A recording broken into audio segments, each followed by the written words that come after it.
Government of India permission வாங்கி தான் every borrowing can be done. தெரிஞ்சுக்கிட்டியா? ஸோ கவர்மெண்ட் பர்மிஷன் இல்லாம எந்த பாரோயிங்கும் செய்யப்படவும் இல்லை, செய்யப்படவும் முடியாது. என்னடா இது இப்படி ஆகி போச்சு? ஸோ அந்த உச்சவரம்புக்கு உள்ளதான் இருக்குது. என்னையா சொல்ற நீ? என்ன சொல்ற நீ? No denial about that fact also. 10 லட்சம் கோடி கடனுள்ள நாடு, இதுல இலவசம் வேற பெருவெக்க கேடு, பாக்க சகிக்கல சனம்படும் பாடு, இத வளர்ச்சின்னு வாய்கிளிய போடுறான் போடு. என்னம்மா தேதி சக்கம்மா, நாடு நாசமா போகுதே நியாயம்மா.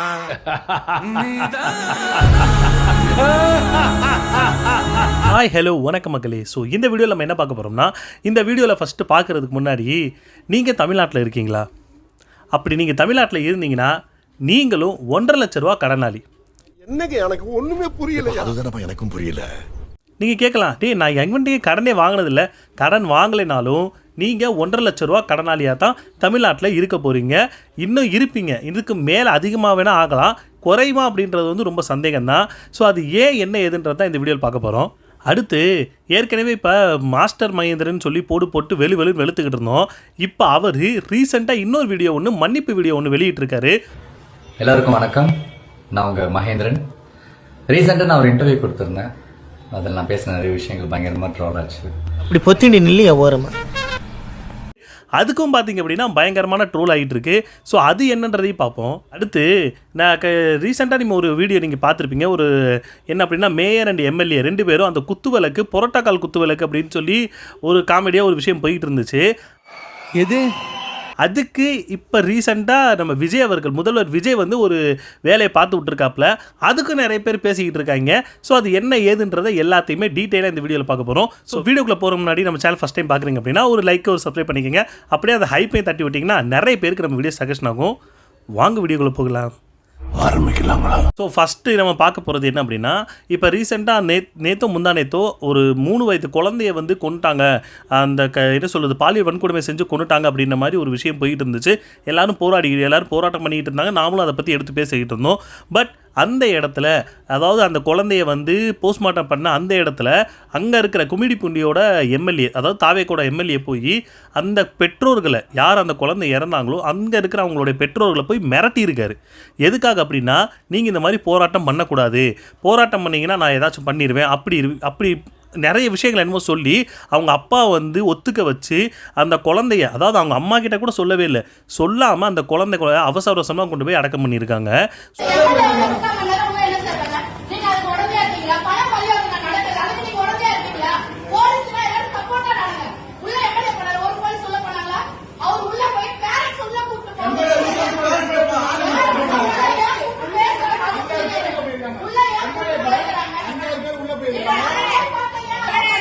ஸோ இது ரொம்ப பெரிய விஷயமா அங்கே வந்து பேசப்பட்டுக்கிட்டு இருக்கு. இதே தான், அதாவது அந்த இடத்துல, அதாவது அந்த மார்ச்சரியில் இவங்க இப்படி போய் பண்ணியிருக்காங்கன்னு தெரிஞ்ச ஒரு சங்கத்துலேருந்து, ஐ திங்க் மாதர் சங்கமோ யாரும் நினைக்கிறேன், அவங்க போய் லெஃப்ட் அண்ட் ரைட்டு வாங்கி விட்டாங்க. குறிப்பாக அந்த எம்எல்ஏவாக இருக்கட்டும், அவங்களுக்கு ஹெல்ப் பண்ண போலீஸ்காரங்களாக இருக்கட்டும், வச்சு செய்ன்னு செஞ்சு விட்டாங்க. 3 வயது குழந்தைக்கு ஏற்பட்ட அநீதிக்கு நியாயம் கிடைக்க விடாமல் அராஜகம் செய்யும் தாவேக்க எம்எல்ஏ, செய்தியாளர்களிடம் முகம் காட்டாமல் ஓடிய அதிர்ச்சி வீடியோ. நான் என்ன கேட்குறேன், இப்போ ஒரு விஷயம் நடக்குதுங்க, ஒரு தப்பு நடக்குது, அதுக்கு கேள்வியே கேட்கக்கூடாதுன்னு நம்ம எப்படி சொல்ல முடியும்? ஒரு குழந்தை இறந்துருக்கு, ஒரு குழந்தைய பறி கொடுத்துருக்காங்க பெற்றவங்க, அதுவும் குழந்தை பிறந்து ஒரு 3 வருஷம் கூட ஆகலை. ஸோ அப்படிப்பட்ட ஒரு குழந்தைய பறி கொடுத்தவங்க, நீங்கள் எதுவுமே பேசாதீங்க, எதுவுமே பண்ணாதீங்க, பட் உள்ளே எதுவும் டீலிங் எதுவும் போச்சா அதுன்றது வந்து வேறு விஷயம். ஆனால் எப்படி நீங்கள் ஏன்னா நார்மலாக ஒரு விஷயத்தை யோசிச்சு பாருங்கள், அந்த குழந்தைய கொண்டே அடக்கம் பண்ணுறதோ இல்லை அந்த குழந்தைய கொண்டே எரிக்கிறதோ, ஸோ அதுக்கு முன்னாடி வரைக்கும் தான் இவங்க எது வேணாலும் மோஸ்ட்லி பண்ண முடியும். ஏன்னா குழந்தை வந்து அவங்க கைக்கு கிடைச்சதுக்கு அப்புறம் தான். ஆனால் அதுக்கு முன்னாடியே பார்த்தீங்க அப்படின்னா இவங்க இந்த மாதிரி போய் பேச்சுவார்த்தை நடக்கிறதே ஒரு ரொம்ப கேவலமான விஷயம் தான் நான் சொல்கிறேன். ஏன்னா இவங்க ஏரியாவுக்குள்ளே நடந்த அந்த விஷயம், கும்மிடிப்பூண்டிக்குள்ளே நடந்த விஷயன்றதுனால அந்த இருக்கிற எம்எல்ஏ போய் இந்த மாதிரி ஒரு விஷயங்கள் பண்ணுறது வந்து ரொம்ப கேவலமாக இருக்குது. உண்மையிலே சொல்கிற கேவலமாக இருக்குது. ஏன்னா அவங்களுடைய பேருக்கு வந்து களங்கம் வந்துடும். அவங்கள வந்து ஏதோ யாரும் கேள்வி கேட்டுருவாங்க. இப்போ நாளைக்கு வந்து சட்டமன்றம் வந்து கூட போகுது, அதில் ஏதாச்சும் கேள்வி கேட்டுருவாங்கன்னு சொல்லி இதை எப்படியெல்லாம் மூடி மறைக்க முடியுமோ, அதை ஃபுல்லாக வந்து அமர்த்த முடியுமோ எல்லா வேலையும் பார்த்துக்கிட்டு இருக்காங்க. நான் கேட்குறேன், நீங்கள் எம்எல்ஏவா இல்லை கட்ட பஞ்சாயத்து நடத்திக்கிட்டு இருக்கிறவங்களா? புரியவே இல்லையே உங்களை பற்றி. அவங்களுக்கு நீதி கிடைக்கணும்னு சொல்லி அவங்க எல்லாம் பண்ணிக்கிட்டு இருக்காங்க. ஆனால் அவங்களே போய் நீங்கள் மிரட்டினீங்கன்னா இது என்ன ஒரு விஷயம்? நான் என்ன கேட்குறேன், இந்த மாதிரி ஒரு விஷயம் ஒரு பெரிய ஒரு பணக்காரர் இல்லை பெரிய ஒரு என்ன சொல்ல உத்தியோகத்தில் இருக்கக்கூடியங்க இல்லை பெரிய ஒரு அரசியல்வாதியோ இந்த மாதிரி யாரோ ஒருத்தவங்களோட குழந்தைக்கு இந்த மாதிரி நடந்திருந்தா அவங்கள்ட்ட நீங்கள் இப்படி தான் போய் பேசிக்கிட்டு இருப்பீங்களா? இல்லை அவங்கள்ட்ட உங்களுடைய பப்பெல்லாம் இப்படி தான் வேகுமா? இன்னும் புரியலையே. நார்மலான ஒரு மனுஷனாக இருக்கக்கூடியவங்களை நீங்கள் என்னென்னலாம் பண்ண முடியுமோ அதாவது சொல்ல சாதாரண ஒரு மக்கள்கிட்ட உங்களுடைய அதிகார திமிர் எல்லாத்தையும் நீங்கள் காட்டுவீங்க. ஆனால் ஒரே ஒரு பணக்காரனாக இருந்திருந்தானா அவங்ககிட்ட தான் நீங்கள் வந்து சலாம் போட்டுக்கிட்டு உட்காந்துக்கிருக்கணும். இது எங்கே போய் கர்மம் என்னத்தை பண்ணுறதுன்னு ஒன்றுமே புரியவே இல்லைங்க இதெல்லாம். அதே மாதிரி இந்த ரீசெண்டாக நீங்கள் எல்லோரும் பார்த்துருப்பீங்க, அந்த ஸ்கூலில் வந்து சைக்கிள் கொடுத்தாங்க அப்படின்றது வந்து பயங்கரமான ட்ரோல் மெட்டீரியல் ஆகிக்கிட்டு இருந்துச்சு. எதுக்காக அப்படின்னா ஸ்கூலில் சைக்கிள் கொடுத்தாங்கன்ற அந்த விஷயம் விஜய் அவர்கள் வந்து ஆட்சிக்கு வந்ததுக்கப்புறம் பார்த்தீங்க அப்படின்னா அவங்களோட இதில் இருந்து தான் அரசு கொடுக்குற சைக்கிள் பார்த்தீங்கன்னா எவ்வளோ சூப்பராக இருக்குது, பயங்கரமான ஒரு சைக்கிள் கொடுத்துருக்காரு. இதுக்கு முன்னாடி கொடுத்தவங்களாம் தரமற்ற சைக்கிள் கொடுத்தாங்க. எங்கள் அண்ணன் விஜய் வந்தோன்னு பார்த்தீங்க அப்படின்னா பயங்கரமான சூப்பரான ஒரு சைக்கிள் கொடுத்துருக்காங்கன்ற மாதிரி ஒரு விஷயத்தை வந்து நல்லா பரப்பிக்கிட்டு இருந்தானுங்க. யார் அப்படின்னா தாவேக்காரங்க. இதை எடுத்து இப்போ தான் ஒருத்தர் பேசியிருக்காரு.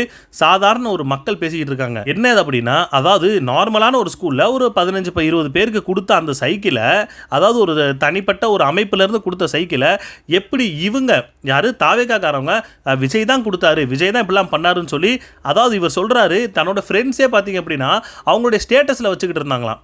ஸ்டேட்டஸில் பார்த்தீங்களா விஜய் வந்து இந்த மாதிரி சைக்கிள் கொடுத்துருக்காரு, விஜய் வந்து அப்படி பண்ணியிருக்காரு இப்படி பண்ணியிருக்காருன்னு சொல்லி ஸ்டேட்டஸ் வச்சுக்கிட்டு இருந்ததை பார்த்துட்டு இவரே நம்பியிருப்பாரா ஒரு செகண்டு. அப்புறமா இவர் வந்து என்னன்ற விஷயத்தை கேட்டதுக்கு அப்புறம் தான் இவருக்கே தெரிய வந்துச்சான் இது வேற ஏதோ ஒரு அமைப்பு கொடுத்த அந்த ஒரு சைக்கிளை இவங்க தான் கொடுத்தோன்ற மாதிரி பீத்திக்கிறாங்க அப்படின்ற மாதிரி. அதுக்கப்புறம் தான் அவருக்கே தெரிய வந்துச்சான். இந்த விஷயத்தை நம்ம ஏற்கனவே எடுத்து பேசியிருந்தோம். இப்போ தான் மக்களுக்கே புரிய ஆரம்பிக்குது. இது பாருங்கள், இது தெரியாதவங்க விஜயை பிடிச்சிருக்கு அப்படின்ற ஒரே ஒரு காரணத்துக்காக என்ன விஷயம் பேசினாலும் ஃபேக்ட் செக் பண்ணாமல் அவங்க பாட்டுக்கு எல்லாத்தையும் நம்புறாங்க. இதுதான் முக்கியமான காரணம் விஜய் ஜெயிச்சதுக்கு. நம்ம கொடுத்த இலவச மிதி சைக்கிளை வந்து இப்போ புதுசாக அப்டேட் பண்ணி புது சைக்கிளாக கொடுக்குறதா, அதாவது நியூ பிராண்டா இப்போ லேட்டஸ்டாக கியர் சைக்கிள் கொடுக்குற மாதிரி ஒரு வீடியோ போட்டிருந்தாங்க. இன்னும் சொல்ல போனால் அதை நானே நம்பிட்டேன். என்னன்னா என் கான்டாக்டில் உள்ளவங்களே எல்லாருமே ஸ்டேட்டஸில் வைக்கவும் நானே நம்பிட்டேன். அதை சரி இப்படி ஒரு விஷயம் நடந்திருக்கு போல அப்படின்னு நம்பிட்டேன். அப்புறமா தான் அதோட உண்மைத்தன்மை எடுத்து பார்த்தா ஒரு நம்மளை மாதிரி ஒரு சாதாரண ஒரு நபர் என்ன செஞ்சிருக்காரு, பரிசு அளிச்சிருக்காரு. ஒரே ஒரு ஸ்கூல்ல ஒரு 10 சைக்கிளோ 15 சைக்கிளோ கொடுத்து பரிசு அளிச்சிருக்காரு. அதை வந்து தமிழ்நாடு பூரா சிஎம் விஜய் தான் கொடுத்தாரு அப்படிங்கிற மாதிரி ஒரு நெரேட்டிவ் செட் பண்ணாங்க. அது நானே நம்புறேன் அப்படின்னா சாதாரண மக்கள் எந்த அளவுக்கு நம்புவாங்கங்கிறது இருக்கு. அடுத்து பார்த்தீங்க அப்படின்னா விவசாயிகள் உண்மையிலே சொல்கிறாங்க, விவசாயி மாதிரி ஒரு பாவப்பட்ட ஒரு ஜென்மத்தை இந்த உலகத்தில் யாருமே பார்க்க முடியாது. குறிப்பாக நம்ம தமிழ்நாட்டில் பார்க்கவே முடியாது. ஏன் சொல்கிறேன் அப்படின்னா ஐ திங்க் இதுக்கு முன்னாடி ஏதோ ஒரு மாநிலம் நினைக்கிறேன், அது என்ன மாநிலம்னு மறந்துட்டேன். முழுமையாக எப்படி விவசாயிகளோட அவர் சொல்லிட்டு தான் வந்தாராம், நான் வந்தேன் அப்படின்னா விவசாயிகளோட கடனை முழுமையாக நான் தள்ளுபடி பண்ணுவேன், எவ்வளோ கடன் வாங்கியிருந்தாலும் முழுமையாக நான் தள்ளுபடி பண்ணுவேன்னு சொல்லி எல்லா கடனையும் தள்ளுபடி பண்ணி விட்டார். அதுவும் இந்த இந்தியாவில் இருக்கக்கூடிய ஒரு மாநிலத்தில் நடந்த ஒரு விஷயம். அதே மாதிரி தான் விஜய் அவர்களும் இந்த விஷயத்தை எடுத்து வந்துச்சார். விவசாயிகளோட கடனை நான் தள்ளுபடி பண்ணுவேன் அப்படி இப்படின்னு சொல்லிட்டு வந்ததுக்கப்புறம் இத்தனை லட்சம் இவ்வளோ வாங்கியிருந்தா இவ்வளோ தள்ளுபடி, இவ்வளோ வாங்கியிருந்தா இவ்வளோ தள்ளுபடின்னு சொல்லி வந்ததுக்கப்புறம் அப்படியே பிளேட்டை மாற்றி போட்டு நல்லா உள்ளடி வேலையெல்லாம் பார்த்து விட்டாரு. இதுக்கு டென்ஷன் ஆன பார்த்தீங்க அப்படின்னா விவசாயிகள், நாங்கள் வந்து நீங்கள் சொன்ன பொய்யை நம்பி உங்களுக்கு ஓட்டு போட்டு உங்களை நான் ஜெயிச்சு வச்சிட்டோம், அது எங்களுடைய தப்பு தான் அப்படின்னு சொல்லி தெருவில் நின்று சாட்டையால் அடிச்சுக்கிட்டு போராட்டம் நடத்திக்கிட்டு இருக்காங்க. சேலத்தில் தாவேகாவிற்கு வாக்களித்து தவறு இழைத்து விட்டதாக கூறி விவசாயிகள் சாட்டையால் அடித்துக் கொண்டு போராட்டம் நடத்தினர். இப்பதான் இவங்களுக்கு புரிய வருது. ஏன்னா ஒருத்தர் காட்டுக்கத்தா கத்திக்கிட்டு இருந்தார், நான் எந்த ஒரு இலவசமும் கொடுக்க மாட்டேன், எந்த ஒரு தப்பான என்ன சொல்ற அந்த ஒரு நம்பக்கூடிய அந்த ஒரு வாக்குறுதியை கொடுக்க மாட்டேன், கொடுத்துட்டு ஏமாற்ற மாட்டேன் அப்படின்ற மாதிரி ஒருத்தர் சொல்லிக்கிட்டு இருந்தார். அவர் யாருமே நம்பவே இல்லை. ஆனால் 2500 கொடுக்குறேன், இது பண்ணுறேன், அது பண்ணுறேன், விவசாயிகள் கடனை தள்ளுபடி பண்ணுறேன், 200 யூனிட் ஃப்ரீ கொடுக்குறேன்னு சொல்லி எல்லா ஏமாத்து வேலையை பார்த்துட்டு வந்து இப்போ எல்லாத்துக்கும் பார்த்தீங்க அப்படின்னா ஆப்பு வைக்கிற மாதிரி ஒவ்வொரு செக்மெண்ட்டாக வச்சுக்கிட்டு இருக்காரு. அவர் இப்போதான் பார்த்தீங்க அப்படின்னா விவசாயிகளுக்கே புரிய ஆரம்பிச்சிருக்கு. ஏன்னா அவங்க வயிற்றில் அடிக்கும்போது தான் ஒவ்வொருத்தவங்களுக்கும் புரியும் இன்னும் என்னென்ன இது பண்ண போகிறாங்கன்னு தெரில. ஏன்னா நிறைய மக்கள் வந்து போராடிக்கிட்டு இருக்காங்க, மின்சாரம் கிடைக்கல அப்படி கிடைக்கல, ஆனால் 200 யூனிட் ஃப்ரீன்னு சொல்லிட்டு இருந்தீங்க, முதல்ல 200 யூனிட் ஃப்ரீயை கொடுக்குறத விடுங்க, ஃபஸ்ட்டு கரண்ட்டை முதல்ல விடுங்கன்னு சொல்லி எல்லா மக்களும் போராடிக்கிட்டு இருக்காங்க. இப்போ அவங்களுக்குமே கொஞ்சம் கொஞ்சமாக புரிய ஆரம்பிச்சிருக்குன்னு நினைக்கிறேன். தனிநபர் கடன் சுமை அந்த விஷயத்த ஃபஸ்ட்டு பேசியிருக்கணும். என்ன அப்படின்னு பார்த்தீங்கன்னா தமிழ்நாட்டில் நீங்கள் இருந்தீங்க அப்படின்னா சப்போஸ் நாளைக்கு இல்லை உங்களுக்கு கல்யாணம் ஆகி குழந்தை பிறக்க போகுது அப்படின்னு நினச்சிங்க அப்படின்னா நீங்கள் எல்லாம் யோசிப்பீங்க, என் குழந்தை பிறந்துச்சு அப்படின்னா அவங்களுக்கு வந்து அந்த குழந்தைக்கு இவ்வளவு நான் சேர்த்து வைக்கணும், அப்படி பண்ணணும், நகை சேர்க்கணும், இதில் வந்து நிறைய பணம் சேர்த்து வைக்கணும் அப்படின்ற மாதிரி நிறைய நினைப்பீங்க. ஆனால் உங்கள் குழந்தை பிறக்கும் போதே ஒரு கடனாளியாக தான் பிறக்குது அப்படின்றத நீங்கள் புரிஞ்சுக்கணும். ஏன் சொல்கிறேன் அப்படின்னா, இதுக்கு முன்னாடி இருந்த திமுக ஆட்சி நம்ம ஏற்கனவே சொல்லிட்டு இருந்தோம் 10 லட்சம் கோடி கடன் இருக்குது அப்படின்னு சொல்லி நாமளும் சொல்லிட்டு இருந்தோம். நம்ம அண்ணன் சீமான் பாட்டாவே பாடிக்கிட்டு இருந்தாரு. 10 லட்சம் கோடி கடனுள்ள நாடு, இதுல இலவசம் வேற பெருவெக்க கேடு, பாக்க சகிக்கல சனம்படும் பாடு, இத வளர்ச்சின்னு வாய்கிளிய போடுறான் போடு, என்னம்மா தேதி சக்கம்மா. அதையும் தெரிஞ்சுக்கிட்டு தான் தாவேக அரசு நான் இவ்வளோ இலவசம் கொடுப்பேன், 2500 கொடுப்பேன், அது கொடுப்பேன், இது கொடுப்பேன், தாலிக்கு தங்கம் கொடுப்பேன், அண்ணன் சீரு, மாமன் சீரு, லொட்டு சீரு, லொசுக்கு சீருலாம் சொல்லிக்கிட்டு இருந்தார். ஆனால் எதுவுமே கொடுக்க முடியாதுன்னு சொல்லி ஏற்கனவே நம்ம சீமான் அண்ணன் சொல்லிட்டு தான் இருந்தார். இவ்வளோ, அதாவது 10 லட்சம் கோடி கடன் நாடு இருக்குது, கடனில் நாடு இருக்குது நாடு, இதில் இலவசம் வெக்க கேடு அப்படின்ற மாதிரி அண்ணன் பாடிக்கிட்டு இருந்தார். எவனுக்கும் காது மயிரில் கூட கேட்கவே இல்லை. ஆனால் இப்போ பார்த்தீங்க அப்படின்னா ஒவ்வொருத்தவனுக்கும், அதாவது உனக்கு 2500 தானே கொடுப்பேன்னு சொன்னேன், இப்போ பாரு செக்மேட் எப்படின்னா உனக்கு கடன். எனக்கு அந்த காமெடி தாங்க ஞாபகம் வருது. என்ன சத்யராஜ் வடிவேலு அந்த தேட்டரு அந்த சீன் வரும்ல, அவர் வந்து எவ்வளோ சம்பளம் வேணும் 7000 சொல்லுவார். ஆனால் ஒவ்வொன்றா கழிச்சிக்கிட்டே வருவார், இதுக்கு களி அதுக்கு களி. ஆனால் கடைசியாக மாதம் ஆனால் 500 நீ எனக்கு கொடுக்கணும், 500 2000 ஏதோ ஒரு அமௌண்ட் வரும், அந்த ஒரு காமெடி வரும். அந்த மாதிரி தான் நான் உனக்கு 2000 தருவேன், அந்த தாய்மாமன் சீர் தருவேன், இது சீர் தருவேன் அப்படின்னு சொல்லி எல்லாம் சொல்லி அளந்து விட்டார். அதுக்கு இப்போ தான் நமக்கு புரியுது அது எல்லாம் புருடா. ஆனால் நீ ஏற்கனவே கடனாளியாக தான் இருக்க, நீ தான் எனக்கு 1.5 லட்ச ரூபா தரணும்னு சொல்லி ஆப்பு வச்சு விட்ருக்காங்க. நினைக்கும் போது உண்மையிலே சிரிக்கிறதா இல்லை கடுப்பாரதான்னு சத்தியமாக புரியவே இல்லைங்க. ஏன் சொல்கிறேன்னா, ஒவ்வொருத்தவங்களோட கடன் அதாவது ஒருத்தவங்க மேலே இருக்கிற கடன் எவ்வளோ தெரியுமா? 1,28,934 ரூபா 0 பைசே. என்னங்கடா உங்களை நம்பி நாட்டை கொடுத்தா நீங்கள் என்னடா எங்கள் மேலே கடன் சுமையை போட்டுக்கிட்டு இருக்கீங்கன்ற மாதிரி தான் இருக்குது. இந்த கடனை எப்படி எது பண்ண போகிறாங்கன்னு தெரில. ஏன்னா இதுக்கு முன்னாடி நம்ம 10 லட்சம் கோடி நம்ம சொல்லிக்கிட்டு இருந்தோம். 10 லட்சம் கோடி இல்லையா, 13,18,000 கோடி என்னமோ இப்போ சொல்லியிருக்காங்க. இதெல்லாம் பெருமையா? கடமை, ஒவ்வொருத்தருடைய கடமை. நல்லா இருப்பீங்கடா. இது எப்படி அதிகரிச்சிச்சு அப்படின்னு பார்த்தீங்கன்னா, இதுக்கு முன்னாடி 60 வருஷம் ஆட்சியில் வந்து பார்த்தீங்கன்னா 5 லட்சம் கோடி தான் கடன் மொத்தமாகவே இருந்துச்சான். ஸ்டார்டிங்லேருந்து எப்போலேருந்து இருக்காங்களோ அப்போலேருந்து போன 5 வருஷத்துக்கு முன்னாடி 2021 நினைக்கிறேன், ஆமாம், அது வரைக்கும் மொத்தமே 5 லட்சம் கோடி தான் கடன். ஆனால் திமுக போனதில் வந்தாங்க பார்த்தீங்களா, 2021லேருந்து 2025 இந்த காலகட்டத்துக்குள்ளே மட்டுமே மொத்தம் 13 லட்சம் கோடி சொல்கிறாங்க. அப்படின்னா 5 லட்சம் ப்ளஸ் 8 லட்சம் கோடி எக்ஸ்ட்ராவாக கடன். ஏன்டா 60 வருஷமாக வாங்காத கடனை 5 வருஷத்தில் மேலே வாங்கிட்டானுங்க. அந்த அளவுக்கு கடன் வாங்கி தள்ளி வச்சுருக்கானுங்க.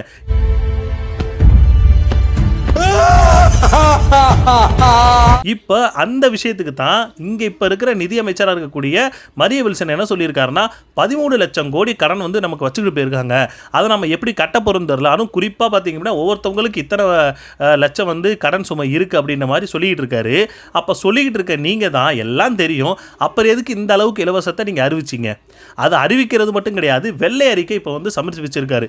இனிமேல் நம்ம வந்து எனக்கு தெரிஞ்சு நீங்கள் எதை பற்றியுமே கேட்க முடியாதுன்னு தான் நினைக்கிறேன். ஏன் சொல்கிறேன் அப்படின்னா, 2500 பற்றியும் கேட்க முடியாது, அந்த தாலிக்கு அந்த அண்ணன் சீரு மாமன் சீரும் கேட்க முடியாது, எதை பற்றியும் கேட்க முடியாது. ஏன்னா நாங்கள் தான் வெள்ளை அறிக்கை சமர்ப்பிச்சிட்டோம் ஐயா, எங்ககிட்ட பணமே கிடையாது, அது எங்ககிட்ட பணம் ஒன்றுமே கிடையாது, அதை வச்சு நாங்கள் எப்படி கொடுப்போன்ற மாதிரி தான் இப்போ பேசிக்கிட்டு இருக்காங்க. இப்போ இது எங்கே கொண்டு போய் முடிக்க போகிறாங்கன்னு தெரில. அப்புறம் என்ன லட்சணத்துக்கு நீங்கள் வந்து இலவசம் அறிவிச்சிங்கன்ற மாதிரி தான் கேள்வி போயிட்டுருக்கு. இதை தான் நாங்கள் சொன்னோம், நீங்கள் வந்து கடன் இவ்வளவு வச்சுட்டு போயிருக்காங்க. இதை வந்து எங்கள் அண்ணன் சீமான்கிட்ட கேட்டோம்னா அவர் ஒரு விஷயம் சொல்லியிருப்பார். ஏன்னா முதல்ல என்கிட்ட நீ கடன் கொடுத்தியா, நான் இப்போ தான் வந்திருக்கேன், உனக்கு கடன் தானே வாங்கணும், எவன் வேணாலும் சம்பாரிச்சு வச்சுருக்கணும், அவன் கூட வந்து நான் போலீஸே அனுப்பி விடுறேன், போய் அவங்ககிட்டே போய் வாங்கிக்க, நான் இப்போ தான் வந்திருக்கேன், என்கிட்ட நீ கேட்டுக்கிட்டு இருக்காத, எவனோ வாங்கி இத்தனை வருஷமாக வாங்கி வச்சுருக்காரு, கடனை அடைக்கிறதுக்காக நான் வந்து உட்காருவேன். நான் சொல்கிறேன், நான் அதுக்காக வந்து உட்காந்துருக்கேன், எனக்கு இப்போ வந்து என்ன சொல் புதுசாக இவ்வளோ லட்சம் கோடி கடன் கொடு, அதை நான் திருப்பி கொடுக்கலன்னா நீ எனக்கு திருப்பி கேளு, எவனோ வாங்கி வச்சதுக்கு நான் எதுக்குடா வந்து கடன் கொடுப்பேன்னு கடனை வந்து அடைச்சிக்கிட்டு இருப்பேன்னா சீமான் என்ன சொல்லிட்டு இருக்காரு. அதை சொல்கிறதுக்கு ஒரு திராணி இல்லாத ஆளுங்க தான் இப்போ வந்து ஆட்சியில் உட்காந்துக்கிட்டு இருக்காங்க. ஐயோ நான் வாங்கினேண்ணா, கையெழுத்து போட்டு வாங்கினேன், அவன் ஆளுகள்லாம் இருக்கு, நான் வேணா உனக்கு துணைக்கு ஆள் அனுப்புகிறேன், போய் வசூலிச்சுக்க. எனக்கு அதனால என் நாட்டுக்கு மக்களுக்கு ஒன்றும் இல்லை, எவனை வாங்கி தின்ட்டு போனதுக்கு, அவன் இலவசமா வாரி இறைச்சி வாக்கு வாங்கி ஆட்சியை செஞ்சுட்டு போனதுக்கு நாம் எல்லாம் செலவழிச்சுட்டு கலர்களில் படுத்துட்டாங்க. எனக்கு அது பேச்சு கிடையாது. இப்ப நான் வாங்கி கையெழுத்து போடுறதுக்கு நான் போடுறேன். அதே மாதிரி தான் இலவசம் நீங்கள் சொல்லிட்டு இருக்கீங்க. ஆனால் போக்குவரத்து, தனியார் போக்குவரத்து லாபத்தில் தான் ஓடிட்டு இருக்கு. நானே பார்த்துருக்கேன். எங்கள் ஊர்லேயே நிறைய தனியார் போக்குவரத்து இஷ்டத்துக்கு வந்துருச்சு. வர்றதுக்கு முக்கியமான காரணம் லாபம் இருக்குது. அதில் லாபம் இல்லாமல் எதுவுமே கிடையாது. டைம் டு டைமில் 2 மணி நேரம்னா 2 மணி நேரம், இங்கேருந்து 2 மணி நேரத்துக்குள்ளே அங்கே போயிடணும், அங்கேருந்து இங்கே வந்துடணும். எவ்வளவோ வண்டி வந்துருச்சு, எவ்வளவோ பஸ்ஸு அது இதுன்னு போக்குவரத்து வந்துருச்சு. ஆனால் போக்குவரத்து துறையில் மட்டும் 44,000 கோடி கடன். நான் என்ன கேட்குறேன், தனியார் வந்து போக்குவரத்து நடத்தக்கூடிய அவங்களுக்கு மட்டும் எப்படி லாபம் கிடைக்கிது? அரசாங்கம் நடத்தக்கூடிய அந்த ஒரு போக்குவரத்துக்கு எதுக்காக லாபம் கிடைக்க மாட்டேங்குது? அதுவும் சரியாக இருக்கான்னு பார்த்தீங்கன்னா அதுவும் சரியாக இல்லை. யாரு கேட்டது? என்ன கேட்குறாங்க, இலவசத்தை ஏன் சீமான் எதிர்க்கிற? அவங்க தான் எதிர்க்கலையே, என் மக்கள் கேட்கலையே. இவ்வளவு இழப்பீடு எப்படி வருது? தனியார் தடங்கள், தனியார் போக்குவரத்து எல்லாமே லாபகரமாக போகும்போது அரசு போக்குவரத்தில் இவ்வளவு இழப்பை எப்படி காட்டுகிறீர்கள்? ஒருத்தர்லாம் ஓட்டுநர் வந்து சீட் பெல்ட் போடணும்னு விதி, அதான் இடவாறு அணியணும். ஒருத்தன் கீழே படம் எடுத்துக்காரு, அவருக்கு உட்கார்ந்து வண்டி ஓட்டுறதுக்கு நாற்காலி இல்ல, அவர் ஒரு முக்காலியில் உட்கார்ந்து ஓட்டுறாரு. கீழே போடுறான், முதல்ல அவருக்கு சீட்டை கூட அப்புறம் பெல்ட் போடுவாருன்ட்டு. அதுவும் சரியா இல்லை. ஒருத்தர் பார்த்தீங்க அப்படின்னா, அதை சீமான் சொன்னார், வண்டி ஓட்டிக்கிட்டு இருக்கா, அதாவது பஸ் ஓட்டிக்கிட்டு இருக்காங்கன்னா பஸ்ஸில் வந்து டிரைவர் வந்து சீட்டு பெல்ட் போடலைன்னு சொல்லி ஒருத்தர் கம்ப்ளைண்ட் பண்ணியிருந்தாராம். அதுக்கப்புறம் தான் போய் பார்த்தோம்னா தான் தெரியுதான், அந்த பஸ் டிரைவருக்கு சீட்டே கிடையாதான். சீட்டே இல்லாமல் அவர் அந்த சேர் இருக்கும் பார்த்தீங்களா, அந்த ஸ்டூல் மாதிரி போட்டிருப்பாங்களே, அதில் உட்காந்து அவர் பஸ் ஓட்டிக்கிட்டு இருக்காருங்க. அதுதான் கேட்டிருக்காங்க, முதல்ல அவருக்கு சீட்டை கொடுங்க, அதுக்கப்புறம் சீட் பெல்ட் போடுறது பேசலான்ற மாதிரி தான் அவர் சீமானன்னு சொன்னார். அப்படி தான் அந்த லட்சணத்தெல்லாம் ஓடிக்கிட்டு இருக்கு. ஏன்னா போக்குவரத்து துறையில் புதுசாக ஒரு பஸ்ஸை இது பண்ணுறோன்னு சொல்லி முன்னாடி மட்டும் பிங்க் கலர் அடிச்சு விட்டு பின்னாடி எல்லாமே ஒரே கலர் தான் இருந்துச்சு. ஏதோ லிப்ஸ்டிக் போட்டு விட்ட மாதிரி முன்னாடி இருக்கும். அப்படி தான் பஸ் வச்சுருந்தாங்க. அது மட்டும் கிடையாது, மழை வந்துச்சுன்னா ஒழுகும், கொடையை தூக்கிட்டு உள்ளே போவாங்க, கொடையை பிடிச்சிக்கிட்டு நின்றுக்கிட்டு இருப்பாங்க பஸ்ஸுக்குள்ளே. இந்த லட்சணத்தில் தான் தமிழ்நாடு போக்குவரத்து துறை இருக்குது. அது தெரிஞ்சு தான் விஜய் அவர்கள் எல்லா பெண்களுக்கும் இலவசம், அதாவது சென்னையிலேருந்து கன்னியாகுமரி வரைக்கும் நீ எங்கே போனாலும் இலவசம், எப்படி போனாலும் இப்போ இலவசம், எத்தனை பேர் போனாலும் இலவசம். எதுக்குன்னு கேட்குறேன். அதில் அதை வந்து ஒரு லாபத்தோடு கொண்டு வந்து வச்சு அதில் நீங்கள் போக்குவரத்தை வந்து நீங்கள் சரி பண்ணுவீங்களா? நீங்கள் வந்து டயரே இல்லாமல் பஸ்ஸு போனாலும் உங்களுக்கு இலவசம். டயரே இல்லாமல் எதுக்குடா நாங்கள் பஸ்ஸில் போகிறோம்? ஏண்டா எங்களை இன்னமுமாடா நம்பிக்கிட்டு இருக்க? அடுத்து பார்த்தீங்க அப்படின்னா, சட்டமன்றம் நாளைக்கு கூட போகுதுங்க. உண்மையிலே நான் என்ன நினைக்கிறேன், சட்டமன்றம் கூடும்போது அங்கே பயங்கரமான காமெடிகள் நடக்க போகுது. ஏன்னா ஏற்கனவே நம்ம சாட்டை அண்ணன் ஒரு வீடியோ போட்டிருந்தாரு. உண்மையிலே எத்தனை பேர் அந்த வீடியோ நேற்று பார்த்தீங்கன்னு தெரியல. நான் விழுந்து சிரிச்சேங்க. உண்மையிலே சொல்கிறேன், விழுந்து சிரித்தேன். ஏன் அப்படின்னா, ஏன்னா இப்போ நிறைய நம்ம அமைச்சர்களாக இருக்கட்டும், எம்எல்ஏவாக இருக்கட்டும், பயங்கரமான வேலையெல்லாம் பார்த்து விட்டாங்க. யார் நம்ம நோ கமெண்ட்ஸ் ஸ்ரீநாத், தம்பி நீ சாப்பிட்டு வந்திருக்க, நீ சாப்பிட்டு வந்து பேசுகிறேன், நான் சாப்பிடாமல் பேசுகிறேன்னு சொன்ன நம்ம பார்த்திபன் அவர்கள், இந்த மாதிரி பல பேர் பல வேலையை இப்போ பல இது வந்து பேசி வச்சுருக்காங்க. அதை வச்சு நம்ம அண்ணன் சாட்டை வந்து பயங்கரமான ட்ரோல் பண்ணி விட்டுருந்தாரு. அது பார்க்கும்போது உண்மையிலே காமெடியாக இருந்துச்சு. இது உதயநிதி கேள்வி கிடைச்சுக்கோங்க. உதயநிதியை பார்த்து பார்த்திபன், செல்லம் நீ சாப்பிட்டு வந்திருக்க, செல்லம் சாப்பிடாம இருக்கு, செல்லம் அப்பெல்லாம் கையை காட்ட முடியாது, நீ சாப்பிட்டு பேசு, சாப்பிடாம பேசு, முதல்ல இப்ப பேசு அப்படின்றாங்க. உங்களுக்கு கேள்வி வேணுமா இல்ல பதில் வேணுமா அப்படின்னு மகேந்திர மாதிரிலாம் கேள்வி கேட்க முடியாது. எதுவாக இருந்தாலும் 6 மாசம் கழிச்சு பேசுங்க. இப்போ எடப்பாடி பழனிசாமி கேள்விக்கிறாரு, அப்படி போயிட்டு ஏங்க 6 மாசம் கழிச்சு பேசுங்க அப்படின்னு. 6 மாசம் நாங்கள் வாயை புத்திக்கிட்டு இருக்கதா, எது கழிச்சுதான் கேள்வி கேட்கதான் ஏன் சேருவோம் பண்ணிட்டு இருக்கு. போன தடவை மாதிரி இப்படி கிருகிருலாம் உட்காந்துருக்க கூடாது, வெளியே வந்தாப்புல என்னென்ன ஓட்டர் இருக்கு அப்படிங்கிறத எடுத்து எதிர்கட்சி கொடுத்துருக்காங்க. பொதுவா அதிகாரிகள் வந்து டேட்டா எடுத்து ஆளுங்கட்சி கொடுப்பாங்க. உள்டாவா எடுத்து சார் இதெல்லாம் நடந்துகிட்டு இருக்கு, இவனை மட்டும் விட்டாங்க. இது எல்லாத்தையுமே நாளைக்கு கூட போற சட்டமன்றத்துக்குள்ள அதெல்லாம் நடந்துச்சுன்னா எப்படி இருக்குன்னு கொஞ்சம் யோசிச்சு பாருங்க. யோசிச்சு பார்த்தா அது சட்டமன்றமாக இருக்க போகிறதே கிடையாது. நாளைக்கு எல்லாரும் ஃபன் மோடில் தான் இருக்க போகிறாங்க. ஸோ நானும் வெயிட் பண்ணிகிட்டு இருக்கேன் அந்த விஷயத்துக்கு. அடுத்து நம்ம மாஸ்டர் மகேந்திரனை போட்டு பொலன்னு பொழந்துக்கிட்டு இருந்தோம்ல, அதுக்கு இப்போ ரிப்ளை வீடியோவாக ஒரு போட்டு வச்சுருக்காரு. என்ன அப்படின்னா, அதாவது நான் வந்து இந்த மாதிரி பேசுனதை நிறைய பேர் ட்ரோல் பண்ணிக்கிட்டு இருக்காங்க, ஆனால் நான் அந்த மாதிரி நோக்கத்தில் பேசலை. ஒரு சில பேர் இந்த மின்சாரத்தை, அதாவது கரண்ட் வரலைன்னு சொல்லி அதை வச்சு அரசியல் பண்ணுறவங்களா இருக்கட்டும், அதை வந்து ஒரு பேச்சு இது பண்ணி அதை வந்து அது மூலயமா போராட்டம் பண்ணணும்னு நினைக்கிறாங்களே, அவங்களுக்காக தான் பேசுகிறேன்ற மாதிரி சொல்லிட்டு இருந்தாங்க. உங்களுக்காகவே ஒரு வீடியோ நான் ஒன்று போடுறேன். அதில் நேற்று நைட்டும் பார்த்தீங்க அப்படின்னா மக்கள் போராடிக்கிட்டு இருக்காங்க கரண்ட் வரலைன்னு சொல்லி. அப்போது எந்த மக்கள் போராட்டத்தில் நீங்கள் ஒரு சில பேரை நீங்கள் பார்த்தீங்கன்றது தான் என்னுடைய கேள்வி. அப்படி ஒரு சில பேர் பார்த்தீங்க அப்படின்னா அது யார், அதை நீங்களே சொல்லுங்க. அப்போ உங்களுக்கு தெரியும் அப்படின்னா யாருன்னு சொல்லுங்க. தெரியல அப்படின்னா வேணுக்குனே நீங்க வாயில வந்து அடிச்சு விட்டீங்களா அப்படின்ற மாதிரி தான் ஒரு கேள்வி நடந்துகிட்டு இருக்கு. கரெக்ட் வந்துருமா நான் கேட்டேன். நான் யாரை பார்த்து கேட்டேன் அப்படின்னா, மின்சாரத்தை வச்சு அரசியல் பண்ணுவாங்கல்ல, மக்களுடைய ஃபீலிங்ஸை வச்சு அரசியல் பண்றவங்க, அண்ட் கடைசி வரைக்கும் கேள்வியை மட்டுமே கேட்டுட்டு இருப்பாங்கல்ல, அவங்கள தான் நான் கேட்டேன். அது வெகு சில பேர் இருப்பாங்க, அவங்கள தான் கேட்டேன். இப்போவும் பார்த்தீங்க அப்படின்னா இவரை போட்டு நொறுக்கத்தான் போகிறாங்க. நாமளும் அந்த வேலையை தான் பார்த்துக்கிட்டு இருக்கோம். அது மட்டும் கிடையாது தெலுங்கு, அதாவது இப்போ இவரோட ரீசெண்டான ஒரு வீடியோ நான் பார்த்தேன். அது ரீசெண்டாக அதுக்கு முன்னாடியான்னு தெரில. அந்த வீடியோவில் நான் தெலுங்குக்காரன் தான், நான் தெலுங்குன்றத பெருமைன்னு சொல்கிறாங்க. எனக்கு நான் தெலுங்குன்றதுனால எனக்கு தெலுங்கு ரொம்ப நல்லா பேச தெரியும். సో எனக்கு ரொம்ப ఈజీ తెలుగు మాస్టర్లు మహేంద్రన్లు అలా కాదు, నేను మాట్లాడేటప్పుడు సడన్ గా మాట్లాడంటే నేనేం మాట్లాడితే మీకు తప్పకుండా అర్థం కాదు. எனக்கு அதை பற்றி அது ஒன்றும் கவலை இல்லை. ஏன்னா தான் வந்து என்ன ஒரு இது, நான் தெலுங்குனா கன்னடானான்னு சொல்கிறதுல எனக்கு ஒரு இது மாற்றமே கிடையாது. ஆனால் வர்றவங்கெல்லாம் இந்த மாதிரி லூசு மாதிரியே பேசிக்கிட்டு இருந்தாங்கன்னா அவங்களுக்கு என்னத்தான் சொல்கிறதுன்னு தான் என்னுடைய கேள்வி. அது மட்டும் கிடையாது, அந்த 6 மாதத்துக்குன்னு ஒரு விஷயம் சொன்னான் பார்த்தீங்களா, அந்த 6 மாதமும் அண்ணன் ஏற்கனவே சொன்ன விஷயத்தை தான் நான் சொன்னேன். 6 மாதம் எங்களுக்கு கொடுங்க, உங்களுக்கு சூப்பரான ஒரு வளர்ச்சியை கொடுத்துறேன், சூப்பரான இதை கொடுத்துறேன், 6 மாதத்துக்கு எதுவும் கேட்காதீங்கன்ற மாதிரி அண்ணன் சொன்னார். அண்ணன் எதுக்கு சொன்னார் அப்படின்னா, இந்த தமிழ்நாட்டில் நடக்கக்கூடிய அந்த நிர்வாகம் பண்ணுறதை வந்து தெரிஞ்சுக்கிறதுக்கு 6 மாதம். ஆனால் ஒரு குழந்தை செத்து போச்சு, இந்த இடத்துல பாலியல் வன்கொடுமை பண்ணிட்டான், இந்த இடத்துல இப்படி கொலை பண்ணிட்டாங்க, இத்தனை குற்றங்கள் அப்படின்னு அந்த லா அண்ட் ஆர்டருக்கு நாங்கள் எந்த விஷயமும் சொல்லவே இல்லை. 6 மாதத்துக்கு அப்படி ஒன்றும் சொல்லவே இல்லை, நிர்வாகம் தெரிஞ்சுக்கிறதுக்கு மட்டும்தான். ஆனால் இந்த மாதிரி ஒரு விஷயம் நடக்குது, இந்த மாதிரி குழந்தைய இது பண்ணிடுறானுங்கன்ற மாதிரி அந்த விஷயத்துக்கு போராடத்தான் செய்வாங்க. இதுக்கு 6 மாதத்துக்கு அப்புறம் நாங்கள் வந்து கேட்டுக்கிட்டு இருப்போமா? மறுபடியும் ஏன் லூசுத்தனமாக பேசிக்கிட்டு இருக்கன்ற மாதிரி தான் சொல்லணும்னு தோணுது. அதுக்கப்புறம் 6 மாதம் டைம் கொடுங்க, நீங்கள் கேள்வியே கேட்காதீங்கன்னு நான் ஏன் சொன்னேன் அப்படின்னா, அண்ணா ஆட்சிக்கு வரும்போது எனக்கு ஒரு 6 மாதம் கால அவகாசம் கொடுங்க, நான் கண்டிப்பாக எல்லாத்தையும் கரெக்டாக செட் பண்ணி உங்களுக்கு ஒரு நல்ல ஆட்சியை நான் கொடுப்பேன் அப்படின்னு அவர் சொன்னார். அவர் மேலே இருக்கிற நம்பிக்கையில், அன்பில், ஸோ அவரே கேட்டிருக்காரு, நம்மளும் கேட்போன்ற ஒரே சென்ஸில் தான் நான் சொன்னேன். இதெல்லாம் யாரா உன்கிட்ட கேட்டா, யாரா நீ? அடுத்து இன்னொரு விஷயம் சொல்லணும்னு மறந்துட்டேன்.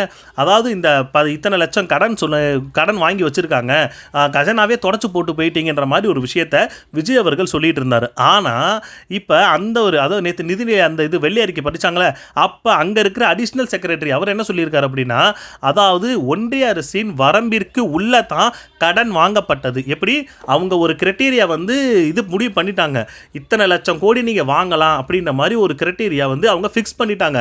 அப்போது அதுக்கு ஏற்ற மாதிரி தான் அவங்க கடன் வாங்கியிருந்தாங்க. யாரு? டிஎம்கே வந்து கடன் வாங்கியிருந்தாங்கன்னு சொல்லி இப்போ இருக்கிற அடிஷ்னல் செக்ரட்டரி அவரே சொல்லியிருக்காரு. அப்படின்னா அவங்க கடன் வாங்கினது கரெக்டுன்ற மாதிரி தான் இருக்குது. ஏன்னா அவங்க எக்ஸ்ட்ரா எந்த ஒரு கடனுமே வாங்கவே இல்லை. அவங்க என்ன ஒரு வரையறை செட் பண்ணி வச்சுருந்தாங்களோ அதுக்கு ஏற்ற மாதிரி தான் இவங்க கடன் வாங்கியிருக்காங்கன்னு சொல்லி அவரே ஒத்துக்கிறாரு. இது கவர்மெண்ட் ஆஃப் இந்தியா பர்மிஷன் வாங்கி தான் every borrowing can be done. தெரிஞ்சுக்கிட்டியா? ஸோ கவர்மெண்ட் பர்மிஷன் இல்லாமல் எந்த borrowing செய்யப்படவும் இல்லை, செய்யப்படவும் முடியாது. என்னடா இது இப்படி ஆகி போச்சு? ஸோ அந்த உச்சவரம்புக்கு உள்ளதான் இருக்குது. என்னையா சொல்ற நீ? என்ன சொல்ற நீ? No denial about that fact also. அப்போ கஜானா வலிச்சு தொடச்சு வச்சிருக்காங்கன்னு நம்ம சிஎம் முதல்வர் சொன்னார்ல, அப்போ கஜானா தொடச்சு தான் இருக்கா இல்லை அவங்க தெரிஞ்சுக்கிட்டு தான் இதெல்லாம் பண்ணாங்களா? அப்போ அவங்க எல்லாத்துக்கும் அதான் சொல்கிறேன், இலவசம்னு சொல்லி இவ்வளோ அவங்க இதுக்கு முன்னாடி இருந்த அரசும் பார்த்தீங்கன்னா இலவசத்துக்காக இவ்வளோ கடன் வாங்கினாங்களே, அப்போ நீங்களும் இவ்வளோ இலவசம் நீங்கள் அறிவிச்சு வச்சுருக்கீங்கன்னா அப்போ அதுக்கும் நீங்கள் எவ்வளோ கடன் வாங்க போகிறீங்க அப்படின்ற மாதிரி தான் ஒரு கேள்வி எழுந்துக்கிட்டு இருக்கு. அடுத்து மக்கள் போராடிக்கிட்டு இருக்காங்க, எல்லா இடத்துலையும் மக்கள் போராடிக்கிட்டு தான் இருக்காங்க. இப்போ தான் மக்களுக்கு வந்து பார்த்தீங்க அப்படின்னா ஒரு விழிப்புணர்வு வந்திருக்கு. ஆனால் இத்தனை மக்கள் பார்த்தீங்க அப்படின்னா கண்டினியூவாக இவ்வளோ சொல்லுவாங்களான்றது எனக்கு தெரியவே இல்லை. ஏன் சொல்கிறேன் அப்படின்னா மக்கள் இப்போ தான் புரிஞ்சுக்க ஆரம்பிச்சிருக்காங்க. அதாவது இவங்க ஆட்சியில் வந்து பாதுகாப்பு நல்லா கிடைக்கும்னு அவங்க நினச்சோம், ஆனால் 3 வயசு குழந்தைக்கு கூட ஒரு பாதுகாப்பு இல்லை அப்படின்னா இது எந்த மாதிரியான அரசுன்ற மாதிரி மக்கள் கேள்வி கேட்டுருக்குறாங்க. இதுக்கு முன்னாடி எப்படி இருந்துச்சோ அதே மாதிரி தான் இப்போ இருக்குது, புதுசாக ஒன்றும் நடக்கவே இல்லை அப்படின்ற மாதிரி மக்கள் சொல்ல ஆரம்பிச்சிட்டாங்க. மக்கள் இனிமேலும் சொல்லுவாங்க. 6 மாதம் வெயிட் பண்ணுங்கன்னு சொன்னாங்களே, 6 மாதம் மக்களுக்கு தான். ஏன்னா இவங்க ஆட்சி எப்படி நடத்துவாங்கன்றது மக்களுக்கு நல்லா தெரிஞ்சிடும். அதுக்கப்புறம் மக்கள் தெளிஞ்சிருவாங்க. 3 வயசு பொண்ணு நேற்று கடத்திருக்காங்க. பாதுகாப்பு இல்லைங்க பெண்களுக்கு, வெளியே வர பயமா இருக்கு, பசங்களை அனுப்பும் பயமா இருக்கு. ஸ்கூலுக்கு போகலாம் யாராக இருந்தாலும் 3 மாதம் 6 மாதம் டைம் கேட்குறாங்க. மீதி எல்லாத்துக்கும் நல்லது பண்ணுறது கேட்கலாம், தப்பு கிடையாது. சட்ட ஒழுங்கு போய் டைம் கேட்டால் இது நல்லாச்சுன்னு எப்படி சொல்ல முடியாது? படம் பார்க்குறதோ இல்லை மூவிஸோ இல்லை, politics and governance is different from ஷோஸோ மூவிஸோ. எத்தனை குழந்தைங்க பாதிச்சிருக்கு இன்னைக்கு கூட நியூஸ்ல பார்த்தோம். என்ன பாதுகாப்பு இருக்கு? ஒரு பாதுகாப்பும் கிடையாது. இன்னும் நல்ல கடுமையான தண்டனை, கடுமையான ஒரு விஷயம்லாம் வேணும். நான் வந்தா இதை செய்வேன் அதை செய்வேன்னு எந்த மாற்றமும் நடக்கலைங்க. மாற்றத்துக்கானது போட்டோம், மாற்றமே இல்லைங்களே. எனக்கு எதுவும் மாற்றம்லாம் இல்லைங்க சார், எப்பயும் நார்மலா போயிட்டு இருக்கு. அடுத்து நேற்று சட்டமன்றத்தில் அந்த பேசுகிறத பற்றி பகிர்ச்சி முகாம் ஏதோ பயிற்சி அந்த இது பண்ணுறோம் அப்படின்ற மாதிரி தமிழக, அதாவது சிஎம் விஜய் அவர்கள் எல்லாருமே போய் கலந்துக்கிட்டாங்க. அதில் ஒரு காமெடி நடந்துச்சு. எத்தனை பேர் பார்த்தீங்கன்னு தெரில. சிஎம் விஜய் அதில் கலந்துக்கிட்டு குத்துவிளக்கு ஏற்றணும், குத்துவிளக்கு அவரும் ஏற்றணும், அங்கே இருந்த சபாநாயகர் அவருமே ஏற்றணும், எல்லாருமே தான் ஏற்றணும். ஆனால் இவர் மெழுகுவத்தியை கொடுத்தோன்னே டப்பு டப்பு டப்பு டப்புன்னு குத்துவிளக்கு இருக்க எல்லாத்திரையும் ஏற்றி முடிச்சிட்டாரு.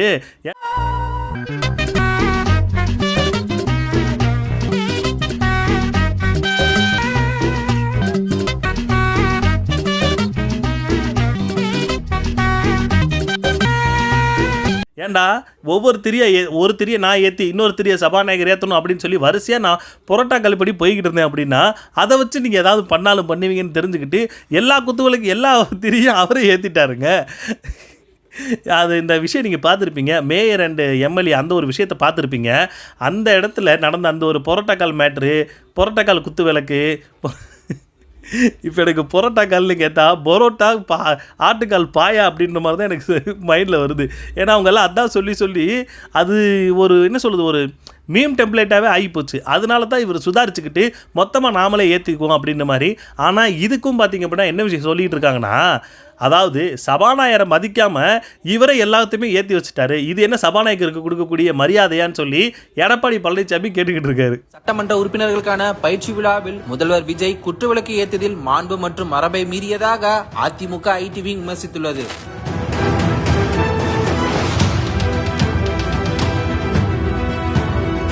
எதை பண்ணாலும் எங்களை சும்மாவே இருக்க விட மாட்டேங்கிறீங்க. அந்த நம்ம சிஎம்மோட மைண்ட் வைஸ் இப்போ இங்கே நமக்கு கேட்குது. ஸோ அவ்வளோதான், இன்றைக்கான கண்டென்ட் எல்லாம் பேசி முடிச்சிட்டேன்னு நினைக்கிறேன். ஸோ நாளைக்கு நடக்க போகிற சட்டமன்றத்துக்கு எத்தனை பேர் வெயிட் பண்ணிக்கிட்டு இருக்கீங்க? நானும் வெயிட் பண்ணிக்கிட்டு இருக்கேன். ஸோ உங்களுடைய கருத்துக்களை கமெண்ட் செக்ஷனில் கமெண்ட் பண்ணுங்கள், நான் பார்த்து தெரிஞ்சுக்கிறேன். அடுத்த வீடியோவில் பார்ப்போம். பாய்.